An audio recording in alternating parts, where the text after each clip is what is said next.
الحمد للہ وحدہ لا شریک لہ والصلاة والسلام علی من لا نبی بعد اما بعد فاعوذ باللہ من الشیطان الرجیم بسم اللہ الرحمن الرحیم ربنا آتنا فی الدنیا حسنۃ وفی الآخرۃ حسنۃ وقنا عذاب النار اللہم صلی علی محمد وعلی آل محمد کما صلیت علی ابراہیم وعلی آل ابراہیم انک حمید مجید اللہم بارک علی محمد وعلی آل محمد کما بارکت علی ابراہیم وعلی آل ابراہیم انک حمید مجید۔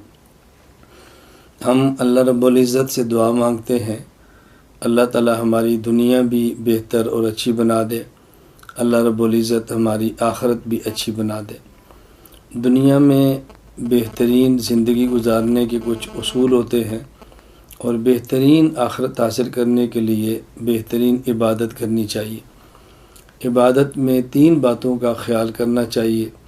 نمبر 1، عبادت کس جگہ کرنی ہے۔ نمبر 2، عبادت کس وقت کرنی ہے۔ اور نمبر 3، کن سے پوچھ کر عبادت کرنی ہے۔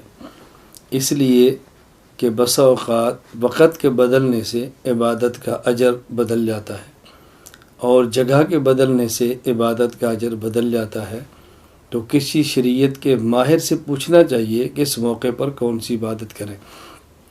میں اس مختصر سی تمہید کے بعد یہ بات عرض کرنا چاہ رہا ہوں کہ 15 شعبان کی رات، جسے عام طور پر شب برات کہا جاتا ہے، شب کا معنی ہے رات اور برات کا معنی ہے بری ہونا، یعنی شب برات ایک ایسی رات ہے 15ویں شعبان کی کہ جس میں آدمی توبہ صحیح معنوں میں کرے تو اپنے گناہوں سے پاک اور صاف ہو جاتا ہے۔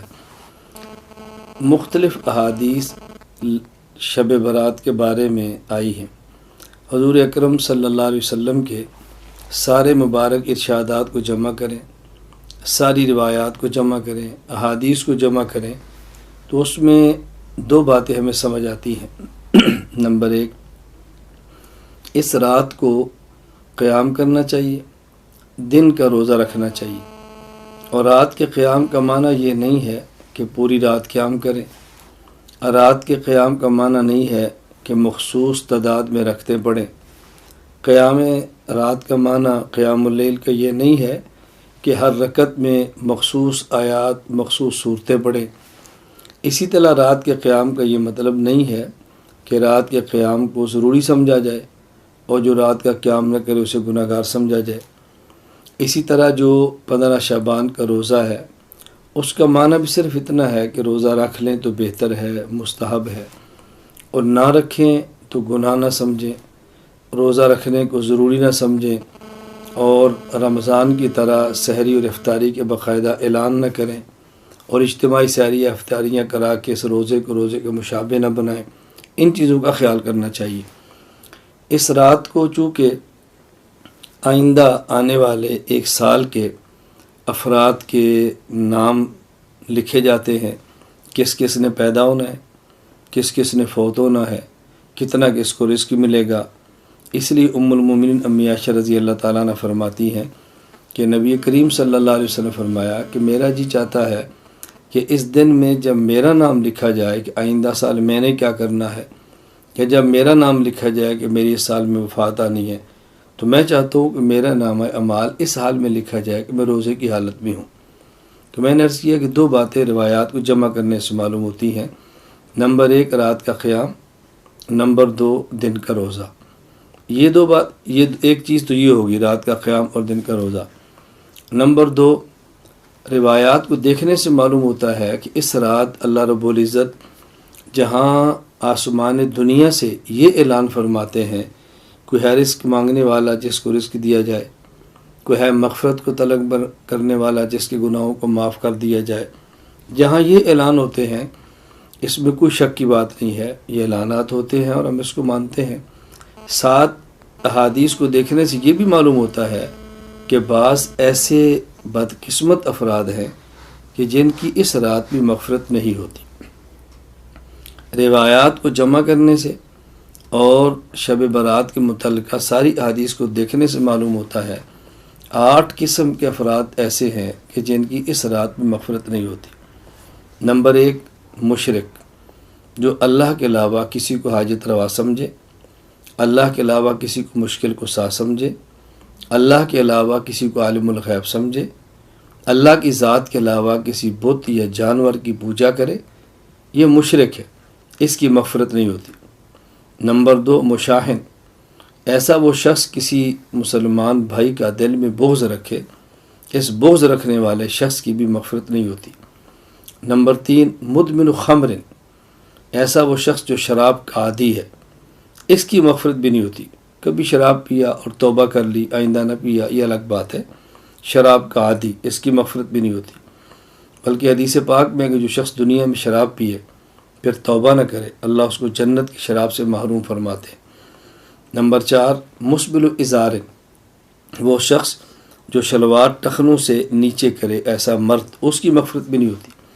اور یہاں یہ واضح نشین فرمائیں، شلوار ہو تب، پائجامہ ہو تب، پینٹ ہو تب، تہمت ہو تب، لنگی ہو تب، کوئی بھی کپڑا جو بندہ پہنتا ہے اس کو ٹخنے سے نیچے کرنا مرد کے لیے حرام ہے۔ عورت کے لیے ٹخنا ظاہر کرنا حرام ہے اور مرد کے لیے ٹخلے کو چھپانا حرام ہے۔ یہاں ایک مسئلے کی وضاحت ضروری سمجھیں، ٹخنے کو چھپانا حرام تب ہے، نمبر 1، نازلاً، کپڑا اوپر سے نیچے جائے۔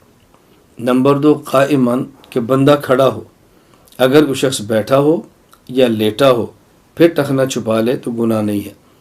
اسی طرح جراب یا موزہ جو نیچے سے اوپر کی طرف آتا ہے پہن لے، ٹخنا چھپا لے، تب بھی گناہ نہیں ہے۔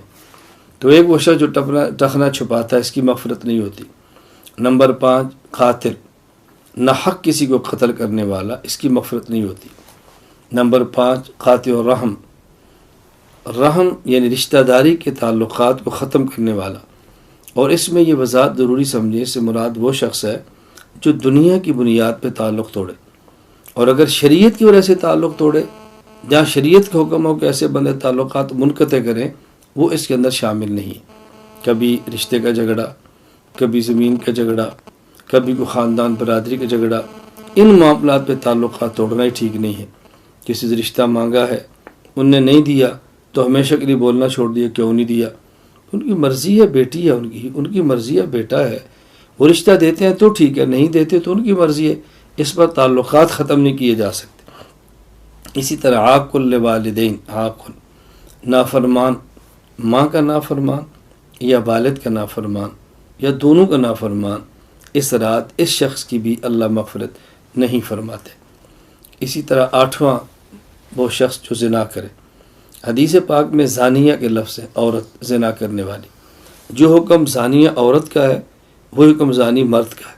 بطور خاص عورت کی بات اس لیے کی ہے کہ عورت کو شریعت نے حفاظت کے اتنے اسباب دیے ہیں کہ اس کو زنا کے قریب بھی نہیں جانا چاہیے۔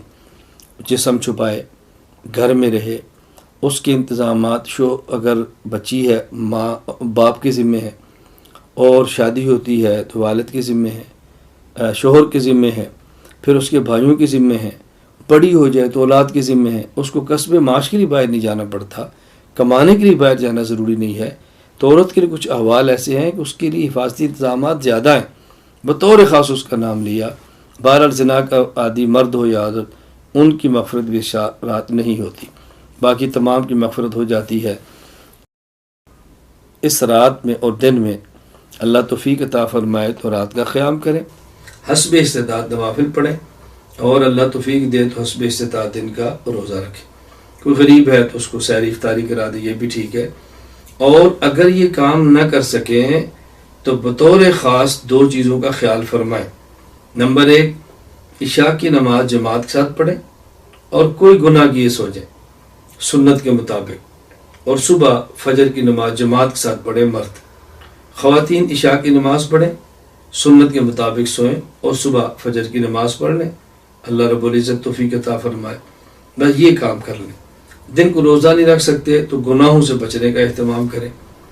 ایک تو اس کا خیال کریں کہ نوافل رات کو اور دن کا روزہ نہ رکھ سکیں تو کم از کم گناہوں سے بچیں، اور دوسرا بطور خاص شب برات کے موقع پر خرافات سے بچیں۔ کہیں حلوہ اور پوڑی کو ضروری سمجھا جا رہا ہے، اور کہیں رات کو پٹاخے بجانے یہ بچوں کے لیے ضروری سمجھا جا رہا ہے، کہیں اجتماعی عبادت تسبیح کی نماز پڑھنی ضروری سمجھی جا رہی ہے، کہیں خواتین اور مردوں کا مخلوط اجتماع ضروری سمجھا جا رہا ہے، کہیں مساجد اور دیگر جگہوں کو چراغاں کرنا ضروری سمجھا جا رہا ہے۔ تو کم از کم یہ کریں کہ ان خرافات سے بچیں کہ شب برات کے موقع پہ پٹاخے، شب برات کے موقع پر مخلوط اجتماع، شب برات کے موقع پہ اہتمام کے ساتھ صلاۃ و تسبیح کی جماعتیں، تو یہ بدعات ان سے بچیں، رسوم سے بچیں اور خرافات سے بچیں۔ اللہ رب العزت ہم سب کو ہر دن اور ہر رات شریعت حضور اکرم صلی اللہ علیہ وسلم کی سنت کے مطابق گزارنے کی توفیق عطا فرمائے۔ وآخر دعوانا ان الحمد للہ رب